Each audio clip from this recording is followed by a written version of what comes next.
নবী করিম সাল্লাল্লাহু আলাইহি ওয়াসাল্লাম সমাজকে কিভাবে সংশোধন করতেন। বুখারী শরীফের 30 নং হাদিস। একদিন আবু যর গিফারি আর একজন সাহাবীকে সাবাবতু, উনি বলেন সাবাবতু, আমি গালি দিয়েছি। অনেক সময় আমরা একজন বিভিন্ন কারণে টাকা ধার দিয়েছি, টাকা এখন পাচ্ছি না, কি করি, কিছু করতে না পারে, মাথাটা খারাপ হলে তাকে গালি দিই, এই যে একটা।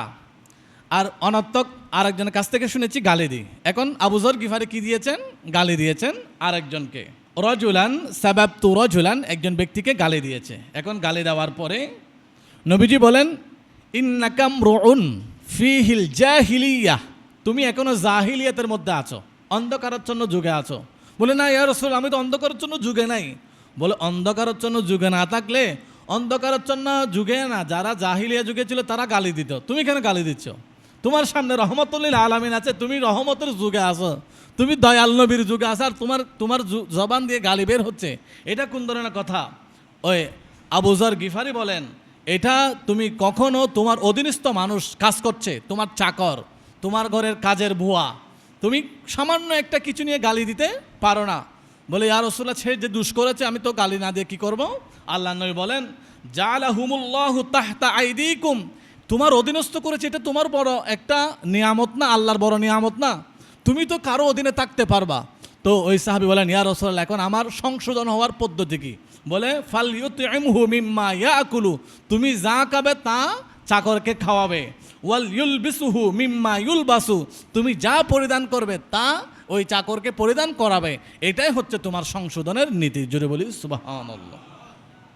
তাহলে সমাজ ব্যবস্থাকে নবীজি কিভাবে সংশোধন করতেন?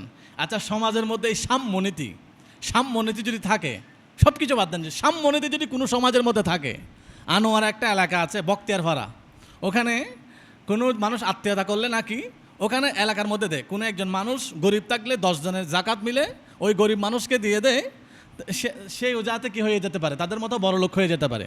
ওরা বাহিরে দেয় না, এটা আমি শুনেছি, সঠিকটা জানি না, এটা শুনে আমার ভালো লেগেছে। মানে একটি এলাকা, যে কোনো এলাকা মনে করুন 10 জনের জাকাত ফরজ হয়েছে, তো এলাকার মতো 10 জন বড় লোক আছে, কিন্তু 10 জন গরিব তো নাই। জাকাত দেওয়ার মতো 10 জন লোক আছে, কিন্তু জাকাত খাওয়ার মতো 10 জন লোক নাই। তো জাকাত যাদের উপর ফরজ হয়েছে তারা যদি একজনে 1 লক্ষ টাকা করে 10 লক্ষ টাকা দেয়, তাহলে জাকাত খাওয়ার লোক আছে কয়জন? 1 জন কিংবা 2 জন। এখন মনে করুন 2 জন, জাকাত দেওয়ার ব্যক্তি আছে 10 জন, খাওয়ার লোক আছে 2 জন। এখন 2 জন যদি 5 করে 2 জনকে দেয়, একটা সিএনজি, একটা কোনো একটা যদি ব্যবসার মধ্যে দিয়ে দেয়, একটা কম্পিউটার কিনে, একটা ফটোস্টেটের মেশিন কিনে যদি দিয়ে দেয়, তাহলে 1 বছর পরে দেখা যাবে তারাও জাকাত দিতে পারবে। যদি বলুন না সুবহানাল্লাহ। এটা হচ্ছে নবীজির অর্থনৈতিক সংস্কার।